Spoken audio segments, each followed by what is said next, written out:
धन्यवाद धन्यवाद धन्यवाद धन्यवाद। फिर परम पिता परमेश्वर आपका धन्यवाद हो। हम आपका हर बात में आपको धन्य कहते हैं और हर बात में आपका धन्यवाद करते हैं, हर परिस्थिति के लिए आपका धन्यवाद करते हैं। प्रभु, आपकी महिमा अपरंपार है और आपकी सामर्थ अद्भुत कार्य करती है और आपका प्रेम महान है। इसलिए आपको धन्य कहते हुए आपके पास आते हैं, अपने आप को समर्पित करते हैं। प्रभु, हम अपने सब दोषियों को क्षमा करते हैं हृदय से, ताकि प्रभु हमारे भी आपसे क्षमा हो, हमें आपसे क्षमा प्राप्त हो और हमारा जीवन आपको समर्पित हो और हमारे जीवन में आपकी इच्छा और योजना लागू हो। आपकी मर्जी के अनुसार हम सोचें, आपकी मर्जी के अनुसार हम चलें और आपकी मर्जी के अनुसार हम करें और हमारा जीवन आपकी महिमा के योग्य हो। सारी महिमा आपको मिले। धन्यवाद के साथ प्रभु इस प्रार्थना को आपके इकलौते पुत्र प्रभु यीशु मसीह के नाम से मांगते हैं, आमीन। जब सबको जय मसीह की। हम परमेश्वर का धन्यवाद करते हैं क्योंकि वो महान है। जैसा कि हम लोग यीशु मसीह के देह में प्रकट होने को अध्ययन कर रहे हैं, जिसे इनकार्नेशन इंग्लिश में कहते हैं, हिंदी में कहते हैं अवतार। अवतार का अर्थ है मसीह हमारे बीच वास किया और अभी भी हमारे अंदर और हमारे भीतर निवास कर रहा है। जैसे प्रारंभिक यहूदियों ने परमेश्वर के तंबू या मंदिर में प्रवेश किया जहां परमेश्वर पाया जा सकता है, अब हम परमेश्वर के साथ अपना तंबू यानी जीवन लगाते हैं, क्योंकि अब वो हमारे पास आते हैं। धार्मिक रूप से ये उस अस्थायी अवधि को इंगित करता है जब यीशु पृथ्वी पर होंगे और सुसमाचार के संदर्भ में ये वो अनंत काल जो वो हमें अपने साथ रहने के लिए देता है। यहाँ यीशु है, पूर्ण रूप से ईश्वर होने के नाते अपने लोगों के बीच निवास कर रहे हैं और अब हमारे दिलों में और अनंत काल तक रह रहे हैं। लेकिन रुकिए, और भी है। अब हमारे पास एक सक्रिय, संलग्न, प्रेमपूर्ण और देखभाल करने वाला ईश्वर है जो हमें हमारे निर्माता के रूप में जानता है और जो मानवता के अनुभवों को प्रत्यक्ष रूप से जीता है। वो है जिस पर हम अपनी आशा, प्रेम और विश्वास रख सकते हैं।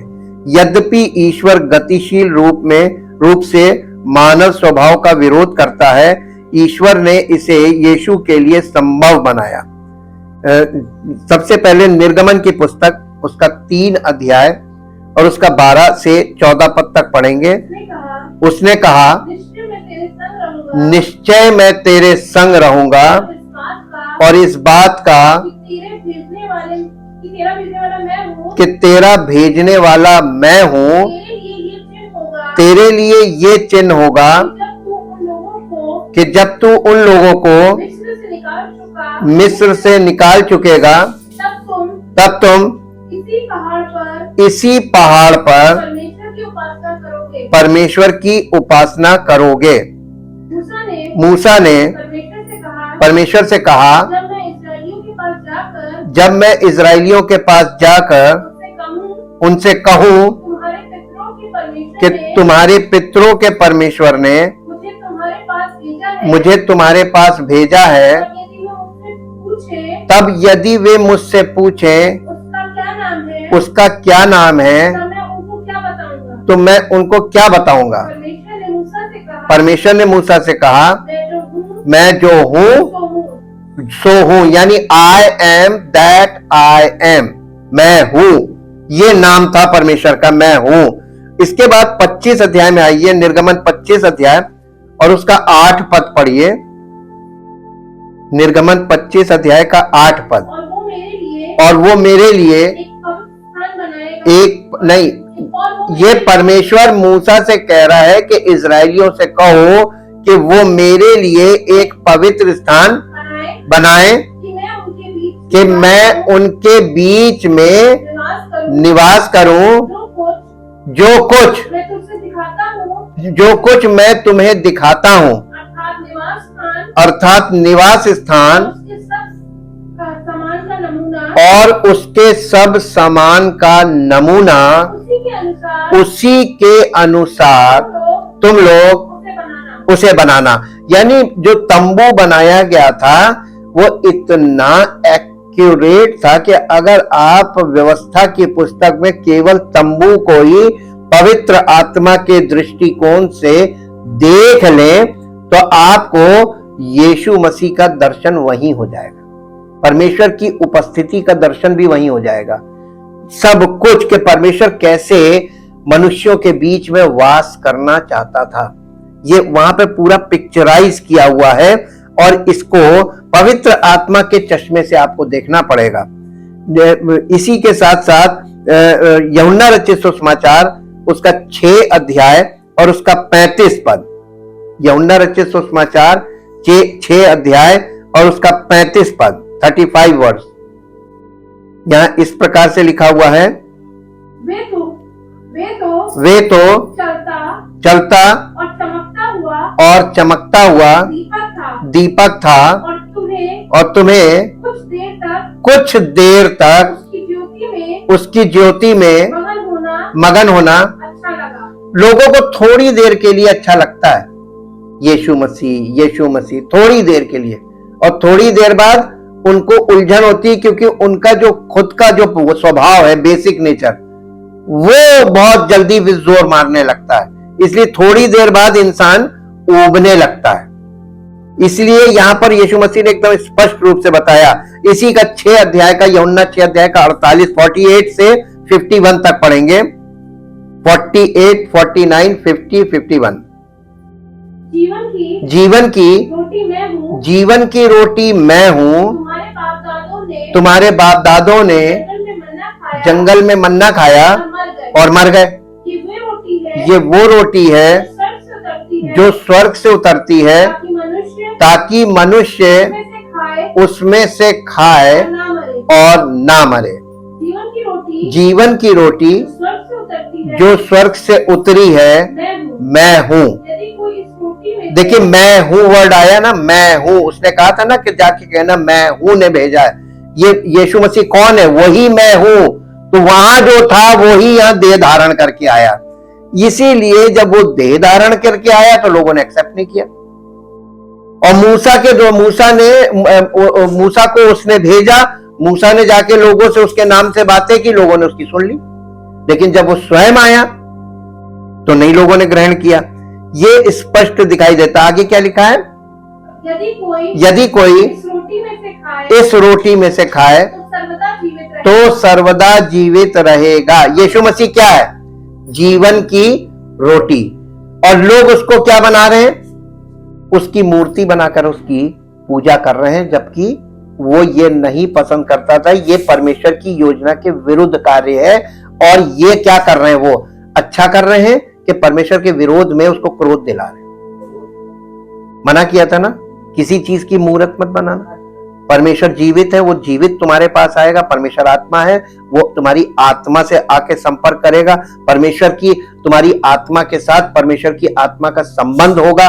सब कुछ स्पिरिचुअल होना था, लोग सब कुछ फिजिकल कर रहे हैं। प्रेरितों के काम उसका 14 अध्याय, प्रेरितों के काम उसका 14 अध्याय और उसका 11 पद। प्रेरितों के काम, लोगों ने पौलुस का ये काम देखकर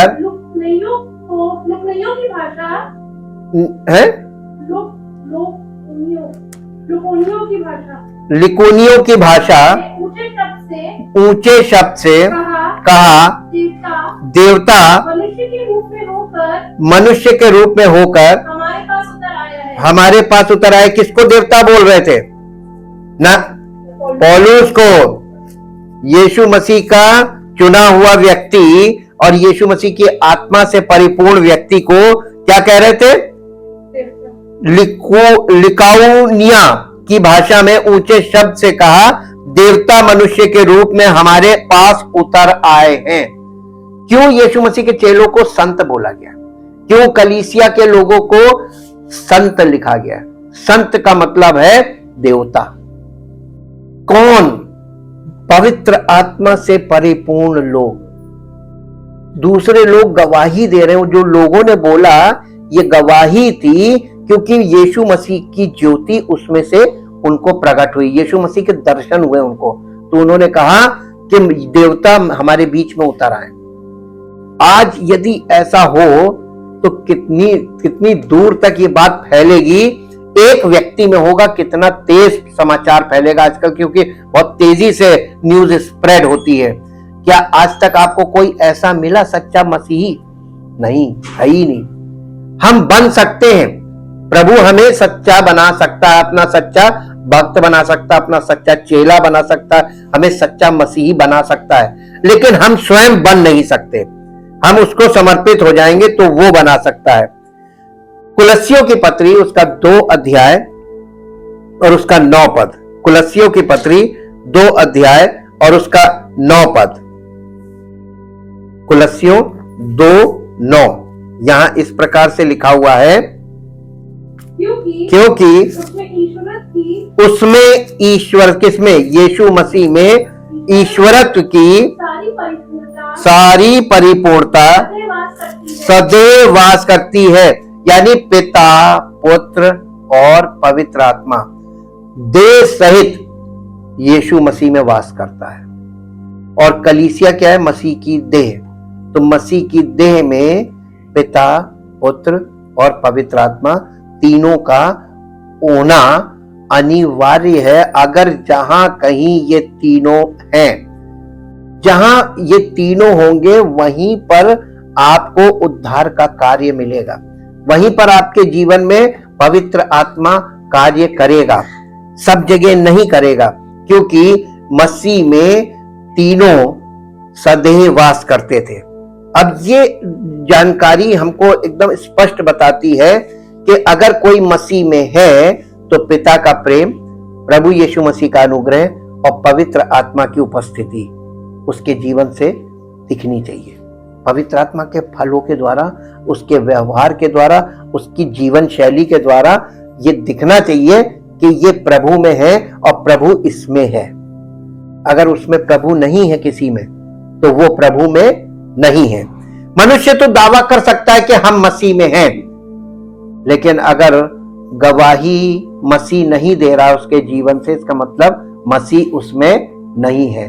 तो धोखा खाने की जरूरत नहीं है, बल्कि सचेत रहना है। अब हम आपको, हमने आज बोला था कि हम आपको मसीह ने कैसे देह धारण किया, वचन कैसे देहधारी हुआ, हम इस विषय में आपको बाइबल से दिखाएंगे।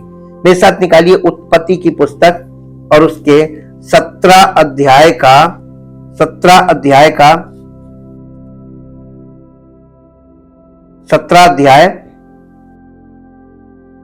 और उसका 15 पद से पढ़िए। फिर परमेश्वर ने अब्राहम से कहा, तेरी जो पत्नी सारे है उसको तू अब सारे ना कहना, उसका नाम सारा होगा। मैं उसको आशीष दूंगा और तुझको उसके द्वारा, किसके द्वारा? सारा के द्वारा। और आपको मालूम है सारा बांझ थी, उसको बच्चे नहीं होते थे, सारा बांझ थी, और परमेश्वर कह रहा है कि मैं उसके द्वारा तुझको एक पुत्र दूंगा, मैं उसको ऐसी आशीष दूंगा, मैं उसको ऐसी आशीष दूंगा कि वो जाति जाति की मूल माता हो जाएगी। जाति जाति का मतलब यहाँ पे है सब राष्ट्रों की मूल माता हो जाएगी। यानी जितनी भी दुनिया में देश हैं, हर देश के जितने भी लोग हैं, उन सब की मूल माता कौन है मालूम है? सारा जी। और उसके वंश में राज्य के राजा उत्पन्न होंगे। तब अब्राहम मुंह के बल गिर पड़ा और हंसा और मन ही मन कहने लगा, क्या 100 वर्ष के पुरुष के भी संतान होगी? और क्या सारा 99 वर्ष जो 90 वर्ष की है पुत्र जनेगी? और अब्राहम ने परमेश्वर से कहा इस्माइल तेरी दृष्टि में बना रहे, यही बहुत है। अब देखिए, इसका मतलब इस्माइल पैदा हो चुका। इस्माइल किसने पैदा किया? अब्राहम ने और सारा ने मिलकर इस्माइल को पैदा करा। ये इन्होंने युक्ति लगाई। परमेश्वर के वायदे को इन्होंने शारीरिक कर्म से पूरा करने की कोशिश की। ऐसे ही क्या आज के लोग नहीं करते हैं? परमेश्वर के वचन से जब हम वायदा सुनते हैं कि परमेश्वर ने हमारे लिए वादा किया है, तो हम साम दाम दंड भेद लगा के कुछ करते हैं और कहते देखो प्रभु ने हमको दिया। हाँ, आपके प्रयास से जो आप प्राप्त करते हैं वो कभी मत कहिएगा ये प्रभु ने दिया। ये आपने अपनी सामर्थ्य से, अपनी युक्ति से, अपनी बुद्धि से, किसी भी तरीके से आपने इस चीज को प्राप्त किया है। ये प्रभु ने आपको नहीं दिया। गवाही देते समय लोगों को ये नहीं मालूम है, इस तरीके की बातें बोलकर वो अपनी मुंह की बोली में फंस जाएंगे और मालूम है न्याय के दिन ये सब बातों का ही न्याय होगा। तुमने ऐसा गलत झूठी गवाही क्यों दी? परमेश्वर कभी भी किसी को शारीरिक तौर पर कुछ नहीं देता। अब्राहम को उसने ये वायदा किया था परमेश्वर के कि मैं तेरे वंश के द्वारा पृथ्वी की जातियों को आशीष दूंगा। जातियों का मतलब पृथ्वी के सब देशों को के लोगों को आशीष दूंगा, ये वायदा था। और बिना उसके वंश के ये आशीष सब लोगों तक नहीं पहुंच सकती थी। बहुत ध्यान दीजिएगा, ये क्रिसमस की कहानी यहीं से जुड़ी है। परमेश्वर ने अब्राहम से कहा था इसहाक ही से तेरा वंश चलेगा। हम लोगों ने इस विषय में बहुत अध्ययन किया है। वो इसहाक ही से तेरा वंश चलेगा, वो किसके लिए बोला था? मसीह के लिए, है ना। क्रिसमस की कहानी बिल्कुल यहीं से जुड़ी है। यीशु मसीह के जन्म की कहानी भी यहीं से जुड़ी है। किस प्रकार वचन देहधारी हुआ, यहाँ पे प्रभु ने इसको जो वायदा किया था वही तो वचन है। उसने कहा था कि मैं तेरे वंश के द्वारा पृथ्वी की सारी जातियों को आशीष दूंगा। ये सुसमाचार था कि नहीं था? लेकिन ये सुसमाचार पूरा कैसे हुआ? मसीह के द्वारा। तो जो जन्म हुआ यीशु मसीह का, ये सुसमाचार का जन्म है। नए नियम की शुरुआत सुसमाचार के जन्म से शुरू होती है और पुनरुत्थान के द्वारा सुसमाचार सब लोगों को भी दिया जाता है कि अब आओ, अब आओ सारी जाति के लोगों, अब आओ, क्योंकि अब प्रभु तुम्हें मृत्यु से और पाप से छुटकारा देकर मोक्ष प्रदान करेगा। मोक्ष का मतलब होता है पाप से छुटकारा पा जाना, पाप की प्रवृत्ति से छुटकारा पा जाना, पाप के दोष से छुटकारा पा जाना और पाप की उपस्थिति से छुटकारा पा जाना। तीन बातों से छुटकारा मिलता है, इसको कहते हैं मोक्ष। और इसके साथ साथ मृत्यु पर जयवंत होकर अनंत जीवन का वारिस बन जाना, यह है पूरा उद्धार, यानी संपूर्ण मोक्ष। और इस मोक्ष की शुरुआत होती है यीशु मसीह के जन्म से। उद्धारकर्ता के द्वारा ही संभव है, तो बिना उद्धारकर्ता के आपको यह मोक्ष नहीं मिलेगा। अब आ जाइए 18वें अध्याय में, उत्पत्ति 18 अध्याय, और उत्पत्ति 18 अध्याय का 9 पद से पढ़ेंगे। उन्होंने उससे पूछा, ये तीन व्यक्ति जो आए थे, ये तीन व्यक्ति हमने आपको स्टडी में बताया था ना, पिता पुत्र पवित्र आत्मा सदैव प्रकट हुए और अब्राहम के जीवन में प्रकट हुए, अब्राहम के साथ प्रकट हुए।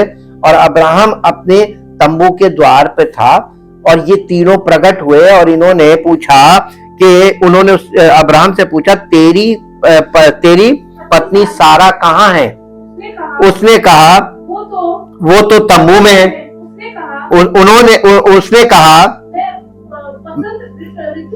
मैं वसंत ऋतु में निश्चय तेरे पास फिर आऊंगा और तेरी पत्नी सारा के एक पुत्र उत्पन्न होगा। फिर ये वचन आया, के द्वार पर, सारा तंबू के द्वार पर जो अब्राहम के पीछे था, जो अब्राहम के पीछे था सुन रही थी। सुन रही थी। अब्राहम और सारा दोनों बहुत बूढ़े थे, दोनों बहुत बूढ़े थे और सारा का मासिक धर्म और सारा का मासिक धर्म बंद हो गया था। इसलिए सारा मन में हंसकर कहने लगी, मैं तो बूढ़ी हूँ और मेरा पति भी बूढ़ा है, तो क्या मुझे ये सुख होगा? तब यहोवा ने अब्राहम से कहा, सारा ये कहकर क्यों हंसी? क्या मेरे जो इतनी बूढ़ी हो गई हूँ सचमुच एक पुत्र उत्पन्न होगा? क्या यहोवा के लिए कोई काम कठिन है? नियत समय में अर्थात वसंत ऋतु में मैं तेरे पास फिर आऊंगा और सारा के पुत्र उत्पन्न होगा।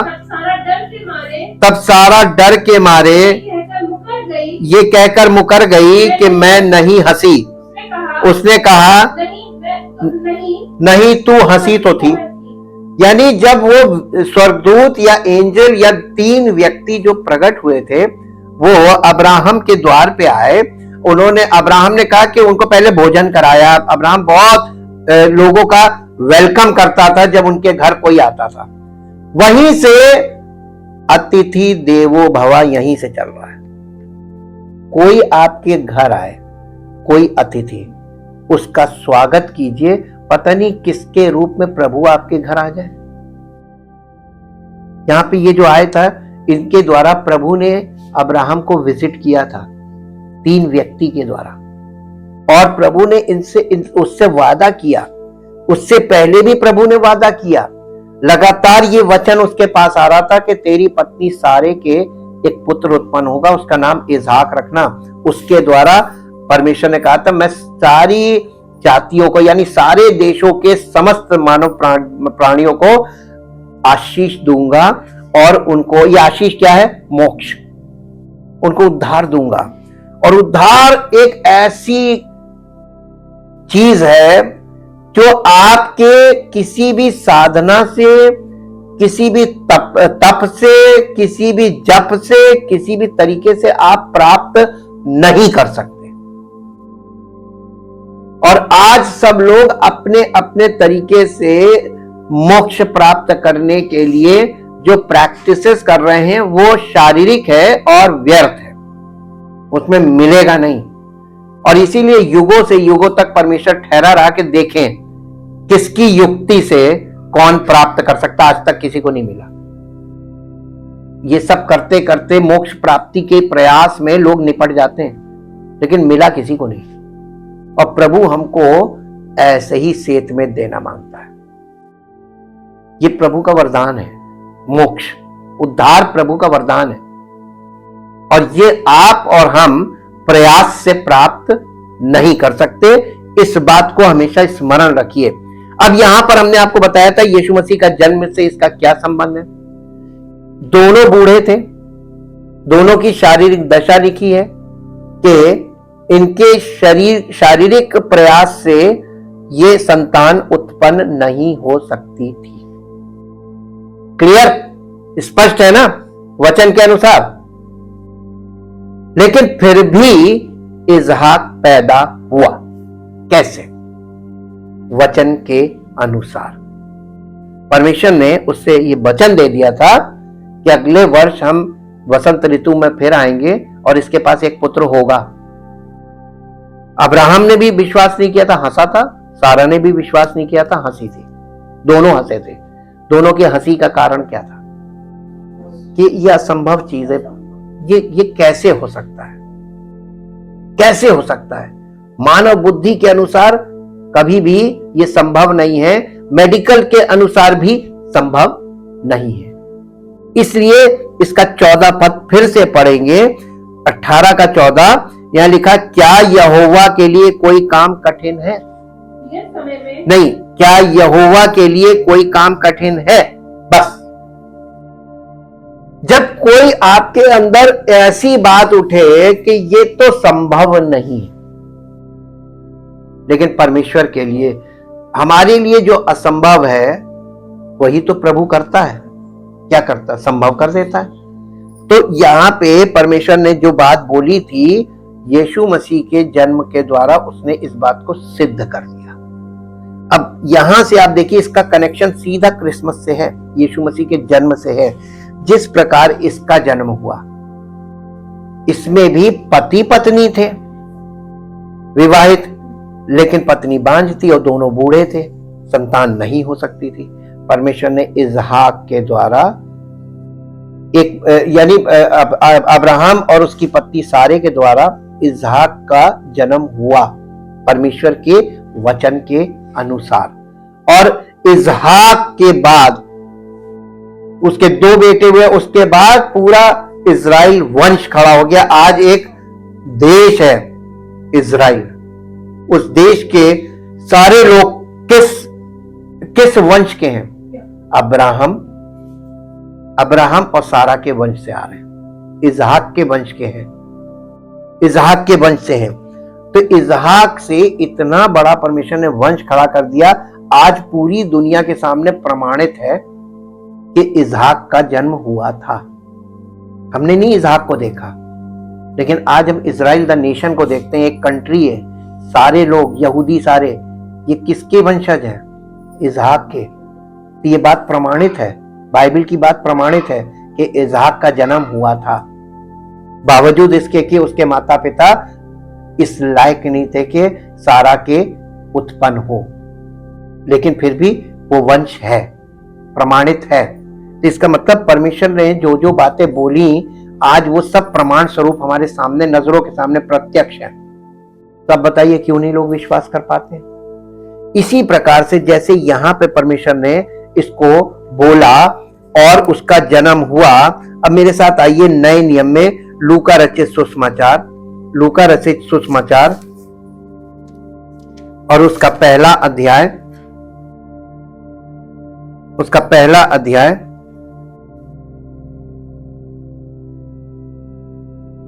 और उसका 26 पद से पढ़ेंगे। लूका रचित सुसमाचार उसका पहला अध्याय और उसका 26 पद से। 6वें महीने में परमेश्वर की ओर से जिब्राइल स्वर्गदूत गलील के नासरत में एक कुंवारी के पास भेजा गया, जिसकी मंगनी यूसुफ नामक दाऊद के घराने के एक पुरुष से हुई थी। उस कुंवारी का नाम मरियम था। स्वर्गदूत ने उसके पास भीतर आकर कहा, आनंद और जय तेरी हो, आनंद और जय तेरी हो, जिस पर ईश्वर का अनुग्रह हुआ है, प्रभु तेरे साथ है। वो इस वचन से बहुत घबरा गई और सोचने लगी, ये किस प्रकार का अभिवादन है। स्वर्गदूत ने उससे कहा, हे मरियम, भयभीत ना हो, क्योंकि परमेश्वर का अनुग्रह तुझ पर हुआ है। देख, तू गर्भवती होगी और तेरे एक पुत्र उत्पन्न होगा और तू उसका नाम यीशु रखना। वो महान होगा और परम प्रधान का पुत्र कहलाएगा, और प्रभु परमेश्वर उसके पिता दाऊद का सिंहासन उसको देगा, और वो याकूब के घराने पर सदा राज्य करेगा और उसके राज्य का अंत ना होगा। मरियम ने स्वर्गदूत से कहा, ये कैसे होगा? मैं तो किसी पुरुष को जानती नहीं। स्वर्गदूत ने उसको उत्तर दिया, पवित्र आत्मा तुझ पर उतरेगा और परम प्रधान की सामर्थ तुझ पर छाया करेगी, इसलिए वो पवित्र जो उत्पन्न होने वाला है परमेश्वर का पुत्र कहलाएगा। ठीक वैसे ही हुआ कि नहीं हुआ? परमेश्वर को मनुष्य के प्रयास से कुछ करने को नहीं कहा है, शरीर से कुछ नहीं करना है, आपको पर केवल वचन को ग्रहण करना है। और उसने जब ये बोला कि वो परमेश्वर का पुत्र कहलाएगा, और देख, तेरी कुटुंबनी इलिशबा के भी बुढ़ापे में पुत्र होने वाला, ये भी बांझ थी, उसके भी पुत्र होने वाला है। ये उसका जो बांझ कहलाती थी, देखिए वो बांझ थी, ये भी, ये जो बांझ कहलाती थी उसका 6वां महीना है, क्योंकि जो वचन परमेश्वर की ओर से होता है वो प्रभाव रहित नहीं होता है। आज लोग वचन के साथ खिलवाड़ कर रहे हैं। काम क्या करेगा हमारे जीवन में? इस आत्मिक तौर पर क्या चीज काम करेगी? वचन। आज लोग वचन को किनारे रख के शरीर से प्रयास कर रहे हैं। ये गलत है, ये गलत है, ये मसीह विरोधी काम है। शरीर को आपको प्रयोग करना ही नहीं है।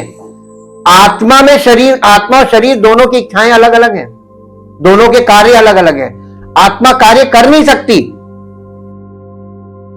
इसलिए पवित्र आत्मा सहायक दिया गया हमारी आत्मा में कार्य करने के लिए। शरीर काम करता है। आप जो अपने जीवन में कर रहे हैं, शरीर से कर रहे हैं, वो प्रभु का कार्य है ही नहीं। ये आपके दिमाग में स्पष्ट हो जाना चाहिए। मरियम ने कहा, अब देखिए मरियम का रिस्पॉन्स देखिए। मरियम ने स्वर्गदूत से कहा, देख मैं प्रभु की दासी हूं, मुझे तेरे वचन के अनुसार हो। तब स्वर्गदूत उसके पास से चला गया। मरियम ने क्या किया? प्रभु मेरे साथ जो प्रभु ने कहा है वो हो। एक कुंवारी लड़की को प्रभु ने कहा तू गर्भवती होगी, और उसकी मंगनी लगी थी, उसका रिश्ता टूटने का पूरे चांस थे, और उसको ये मालूम था कि मैं बदनाम हो जाऊंगी, सामाजिक तौर पर मेरा बहिष्कार हो जाएगा, मैं कहीं की नहीं रहूंगी, मैं इस बच्चे को पालन पोषण कैसे करूंगी, किसका नाम दूंगी, ये किसका वंश कहलाएगा, इसके पिता का नाम क्या होगा, ये सारी चीजें आ गई होंगी सामाजिक तौर पर। आज लोग जब मसीह का अनुग्रह किसी पर होता है, जब लोग मसीह पर विश्वास करते हैं और उनका सामाजिक बहिष्कार होता है, लोग उनको कुछ कुछ बोलते हैं, लोगों को कितना बुरा लगता है। वो यीशु मसीह को छोड़ देते इसके चक्कर में, नहीं जाना मुझे प्रभु नहीं चाहिए। करते कि नहीं करते सब लोग? यीशु मसीह के नाम से अगर आपको कोई कुछ बोल देता है तो आप यीशु मसीह को छोड़ देते हैं कि बदनामी हो रही। लेकिन मदर मेरी को देखिए, परमेश्वर ने कहा तू स्त्रियों में धन्य कहलाएगी, और वाकई में वो धन्य है स्त्रियों में, क्योंकि उसने अपनी बदनामी की बिल्कुल भी फिक्र नहीं करी। उसने कहा प्रभु तेरे वचन के अनुसार हो। जब आप परमेश्वर के वचन को ग्रहण करेंगे तो आपका बहिष्कार होगा। इसीलिए बीज बोने वाले दृष्टांत में कहा है कि पथरीली भूमि पर के वे हैं जो आनंद से वचन ग्रहण तो कर लेते हैं, लेकिन जब वचन के कारण क्लेश आता है तो तुरंत ठोकर खाते हैं, जड़ ना होने के कारण सूख जाते हैं, यानी वो कलीसिया से भागी जाते हैं क्योंकि उनको क्लेश झेलना पड़ता वचन के कारण। जब आप प्रभु का वचन ग्रहण करेंगे तो आपको सामना करना पड़ेगा। मेरे साथ निकालिए मत्ती रचित सुसमाचार उसका 13 अध्याय। यानी परमेश्वर के वचन को जब आप ग्रहण करेंगे तो परमेश्वर का अनुग्रह तो होगा, लेकिन शारीरिक तौर पर भी आपको कुछ चीजों का सामना करना पड़ेगा। यह आपको प्रभु परखेगा इसी के द्वारा। और अगर यहां आप गलत पाए गए, अब देखिए इसका 13 अध्याय का 20 पद पढ़िए। और जो पथरीली भूमि पर बोया गया ये वो है जो वचन सुनकर तुरंत आनंद के साथ मान लेता है, पर अपने में जड़ न रखने के कारण वो थोड़े ही दिन का है, और जब वचन के कारण क्लेश या उपद्रव होता है तो तुरंत ठोकर खाता है। अरे नहीं, मुझे नहीं करना, मैं नहीं हूं। पतरस को, यीशु मसीह को जब पकड़ गिरफ्तार कर लिया गया था, पतरस ने क्या कहा था? मैं नहीं जानता, इनकार कर दिया था। क्या आज लोग नहीं कर रहे हैं? आप मुंह से नहीं कर रहे, अपने कामों से तो कर रहे हैं। वचन को ना मानकर आप अपनी इच्छा में जीवन व्यतीत कर रहे हैं और सबके सामने कह रहे हैं हम मसीह हैं, लेकिन आपके जीवन में परमेश्वर के वचन का कोई प्रभाव नहीं, कोई व्यक्तित्व नहीं, पवित्र आत्मा का कोई आदर नहीं। क्योंकि यीशु मसीह ने कहा जब तुम मेरी आज्ञा नहीं मानते हो मुझे प्रभु प्रभु क्यों कहते हो? इसका मतलब प्रभु प्रभु कहने से आपका वो प्रभु नहीं होगा जब तक कि आप उसकी आज्ञा ना मानेंगे, और आज्ञा कोई नहीं मानता, प्रभु प्रभु सब करते हैं। तो ये इनकार है कि नहीं? अपने कामों से, अपने जीवन से, अपने हर चीज से तुम इनकार कर रहे हो, बस मुंह से प्रभु प्रभु। ये लोग होठों से मेरा आदर करते हैं, दिल मुझसे दूर। आपके दिल में प्रभु नहीं है। आजकल के विश्वासियों के हृदय में नहीं है, सिर्फ होठों से लिप सर्विस है, प्रभु प्रभु प्रभु प्रभु। ये बातें बहुत ध्यान देने वाली हैं। ये मदर मेरी को आप देखिए कि इतनी बड़ी बात एक कुंवारी स्त्री के जिसकी मंगनी हुई हो, विवाह संबंध टूट जाएगा। कौन अपने घर में ऐसी लड़की को लेगा? लेकिन उसने कहा मुझे तेरे वचन के अनुसार हो, ग्रहण किया ना, और अपने आप को समर्पित कर दिया। प्रभु तेरी इच्छा पूरी हो। और प्रभु यीशु मसीह का जन्म हुआ। उसके पति को जिससे मंगनी हुई थी और शादी होने वाली थी, उसके मन में यह आया कि मैं, ये बहुत अच्छी पवित्र स्त्री है, लेकिन अब ये क्या है उसकी समझ में नहीं आया। लेकिन उसने कहा मैं धीमे से इसे छोड़ दूंगा, बिना बदनामी किए मैं धीमे से निकल लूंगा। उसको परमेश्वर ने क्या किया? उसके पास एक स्वर्गदूत भेजा और कहा अपने घर लाने से मत डर, वो पवित्र थी, पवित्र है, और जो उत्पन्न होने वाला परमेश्वर का पुत्र है पवित्र आत्मा के द्वारा। तो उसको भी समझ में आ गया। प्रभु ने दर्शन देकर बातें की, वो भी समझ गया, और प्रभु ने उसका परिवार टूटने नहीं दिया। देखा, आप जब प्रभु आपके परिवार को टूटने नहीं देगा, आप वचन ग्रहण करके तो देखिए। इसीलिए लिखा यदि तू विश्वास करेगा तो तेरा घराना उद्धार पाएगा। शुरू में लगेगा कि लोग हमको छोड़ देंगे, लेकिन थोड़े समय बाद प्रभु पूरे परिवार को, क्योंकि आप ही के द्वारा तो उनके जीवन में उद्धार का काम होगा।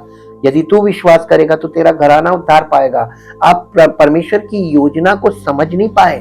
परमेश्वर की योजना वचन के द्वारा ही कार्य कर रही है, और वचन के द्वारा सारे काम हुए। वचन के द्वारा इसहाक उत्पन्न हुआ, वचन के द्वारा प्रभु ने सारी सृष्टि की रचना कर दी। वचन, और वचन ही देहधारी हो गया, जिसका नाम प्रभु यीशु मसीह है। और ये कितनी बड़ी बात है, अवतार रास्ता बनाता है।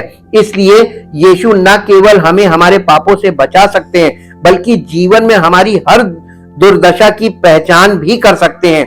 क्योंकि वो 30 वर्षों से अधिक समय तक एक सामान्य मानव के रूप में अस्तित्व में रहे। उन्होंने वो सब अनुभव किया जो हमने अनुभव किया, जिसमें सभी भावनाएं, खुशियां, दुख, निराशाएं, क्रोध, रिश्ते और प्रलोभन शामिल थे। इसका मतलब है कि हम अनुग्रह के माध्यम से उनके मुक्ति और पुनर्जनन का कार्य प्राप्त करते हैं। पुनर्जनन का मतलब रीजनरेशन का कार्य प्राप्त करते हैं, और हम मसीह के हैं। हम बेटे के अधिकारों के साथ साथ ईश्वर की संतान के रूप में प्राप्त होने वाले आशीर्वाद में भी भागीदार हैं। इसका ये भी अर्थ है कि हमारी विजय है, क्योंकि वो हमें बचाता है और हमारे पापों, हमारे शत्रुओं को रौंदता है। हमारी भविष्य की विरासत का बीमा किया जाता है। हम जो कमाते हैं वो हमारे अनंत प्रतिफल के रूप में रखा जाता है। भजन संहिता 3 अध्याय का 2 पद पढ़िए। भजन संहिता 3 अध्याय उसका 2 पद यहां पर इस प्रकार से लिखा हुआ है। भजन संहिता 3 अध्याय और उसका 2 पद। भजन संहिता अध्याय 3 और उसका 2 पद। बहुत से मेरे प्राण के विषय में कहते हैं कि बहुत से मेरे प्राण के विषय में कहते हैं कि उसका बचाव परमेश्वर की ओर से नहीं हो सकता। इसके बाद 8 पद पढ़िए इसी का। उद्धार यहोवा ही से होता है। हे यहोवा, तेरी आशीष तेरी प्रजा पर हो। आशीष क्या है? उद्धार। आशीष क्या है? उद्धार। कोई वस्तु आशीष नहीं हो सकती है। वस्तु आवश्यकता है, आवश्यकता की पूर्ति हो रही है। आशीष क्या है? उद्धार। आपके जीवन को मोक्ष प्राप्त होना, यह आशीष है। और अगर आप दुनिया की सारी वस्तुएं प्राप्त कर लीजिए और मोक्ष ना प्राप्त कीजिए तो आपका जीवन बेकार, क्योंकि आप अनंत मृत्यु में चले गए। 18 अध्याय भजन संहिता 18 अध्याय, भजन संहिता 18 अध्याय 18 अध्याय का 18 अध्याय बहुत लंबा है। 18 अध्याय का 2 पद। यहोवा मेरी चट्टान और मेरा गढ़ और मेरा छुड़ाने वाला है। मेरा ईश्वर मेरी चट्टान है, जिसका मैं शरणागत हूँ। वो मेरी ढाल और मेरी मुक्ति का सींग और मेरा ऊंचा गढ़ है। गढ़ का मतलब किला, छिपने का स्थान। मैं यहोवा को नहीं, बस दो पद पढ़ना था। इसके बाद 35, हाँ 2 पद है। इसके बाद भजन संहिता 35, चैप्टर 35 का 3, बर्छी को खींच और मेरा पीछा करने वालों के सामने आकर उनको रोक और मुझसे कह कि मैं तेरा उद्धार हूं। यानी परमेश्वर कह रहा है मुझसे कह कि मैं तेरा उद्धार हूं, और वही हमारा उद्धार है। सही बात है। इसके साथ साथ 71, चैप्टर 71, 71 अध्याय, चैप्टर 71 का है 15th वर्ष, 15 पद। मैं अपने मुंह से तेरे धर्म का और तेरे किए हुए उद्धार का वर्णन दिन भर करता रहूंगा। आप कितना वर्णन करते होंगे उसके उद्धार का? मैं दिन भर करता रहूंगा,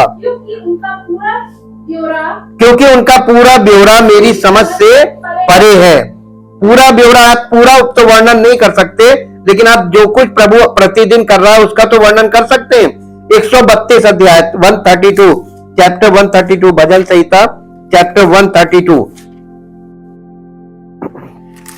132 अध्याय और उसका 16 पद। इसके याजकों को मैं उद्धार का वस्त्र पहनाऊंगा और इसके भक्त लोग ऊंचे स्वर से जय जयकार करेंगे। यानी उद्धार पाने के बाद व्यक्ति क्या करता है? प्रेज एंड वर्शिप, जिसे कहते हैं जय जयकार। रोमियो की पत्री 8 अध्याय उसका 17 पद। रोमियो की पत्री, नए नियम में आए, रोमियो की पत्री 8 अध्याय और उसका 17 पद। यहाँ इस प्रकार से लिखा हुआ है, और यदि संतान है तो वारिस भी, परंतु परमेश्वर के वारिस और मसीह के संगी वारिस हैं, कि जब हम उसके साथ दुख उठाएं तो उसके साथ महिमा भी पाएं। 29 पर 29 वर्ष, इसी का 8 अध्याय का 29 वर्ष। क्योंकि जिन्हें उसने पहले से जान लिया है, उन्हें पहले से ठहराया भी है कि उसके पुत्र के स्वरूप में हो, ताकि वो बहुत भाइयों में। इसका मतलब परमेश्वर यीशु मसीह को सब मसीही विश्वासियों के बीच में बड़े भाई के रूप में देखना मांगता है, और हम लोग उसके छोटे भाई। ये स्वरूप होना चाहिए मसीहत का। और आज क्या स्वरूप बना के रखा है? लोग क्या कर रहे हैं? बिल्कुल जो वचन के विपरीत चल रहा है और शारीरिक चल रहा। मेन चीज ये है, शारीरिक कुछ नहीं होना है, सब कुछ अंदर होना है। तो अगर आपके अंदर होगा तो आपको बाहर से कुछ नहीं दिखाई देगा किसी को कि कहां मसीह है, किसके अंदर मसीह का आत्मा है। लेकिन स्वभाव से, चरित्र से और व्यवहार से उनको कुछ अलग दिखेगा कि नहीं, सांसारिक लोग ऐसा व्यवहार नहीं करते, शारीरिक लोग ऐसा व्यवहार नहीं करते। ये बोली, ये व्यवहार, ये तो यानी प्रभु के लोगों का होता है। तो आपका व्यवहार आपकी पहचान बनेगा, आपका चरित्र इस बात का प्रमाण बनेगा कि प्रभु का आत्मा आप में वास करता है। इसीलिए तो प्रभु ने जन्म लिया, मानव जन्म, ताकि हर मानव में प्रभु हृदय में वास करे। वो आत्मा तो है, लेकिन वो मानव रूप में प्रकट हुआ ताकि लोग प्रभु को देखें, प्रभु के स्वरूप को जानें। और तमाम चीजों से कल्पना कर रहे हैं, किसी किसी चीज के कितने चौपाइयों को और कितनी जंतुओं की मूर्त की समानता में परमेश्वर को बदल रहे थे, चित्र बना रहे थे। तो परमेश्वर ने कहा, अरे मनुष्य मेरा कैसा कैसा चित्र बना रहा है, कैसी कैसी कल्पनाएं मेरे विषय में कर रहा है, उसको मैं प्रकट कर दूं कि मैं कैसा हूं। तब प्रभु यीशु मसीह के द्वारा परमेश्वर ने अपने आप को इस पृथ्वी पर सब मनुष्यों के बीच में प्रकट किया। आज आपको सच्चा परमेश्वर मिल गया है अगर आप देखें तो। आपकी आत्मिक आंखों से देखिए तो प्रभु यीशु मसीह कौन है? पिता, पुत्र, पवित्र आत्मा तीनों उसमें है, तो यानी यही तो परमेश्वर है। तो परमेश्वर आपको मिल गया है, आप उसको पहचान भी गए हैं, लेकिन अब आप उसको ग्रहण नहीं कर पा रहे। Thank you, thank you, thank you Lord. परम पिता परमेश्वर, हम हृदय से आपका धन्यवाद करते हैं। ये कार्य जो आपके द्वारा मनुष्यों के बीच में प्रकटीकरण हुआ है, परमेश्वर मानव रूप में प्रकट हुआ और उसने मनुष्य के पाप का निवारण किया स्वयं के बलिदान के द्वारा।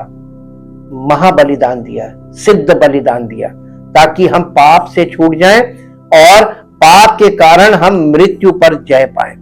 पाप से छूटने के बाद हम मृत्यु पर जयवंत होकर प्रभु के द्वारा हम परमेश्वर के राज्य के वारिस बने और परमेश्वर की महिमा के योग्य बने, ताकि सारी महिमा उस महान परमेश्वर को जिसने हम सब मनुष्यों के लिए ये किया है, सारी महिमा उसको मिले। प्रार्थना करते प्रभु, आपका धन्यवाद करते हैं। इस प्रार्थना को प्रभु यीशु मसीह के पवित्र और समर्थी नाम से मांगते हैं, आमीन। Praise the Lord. Thank you Jesus.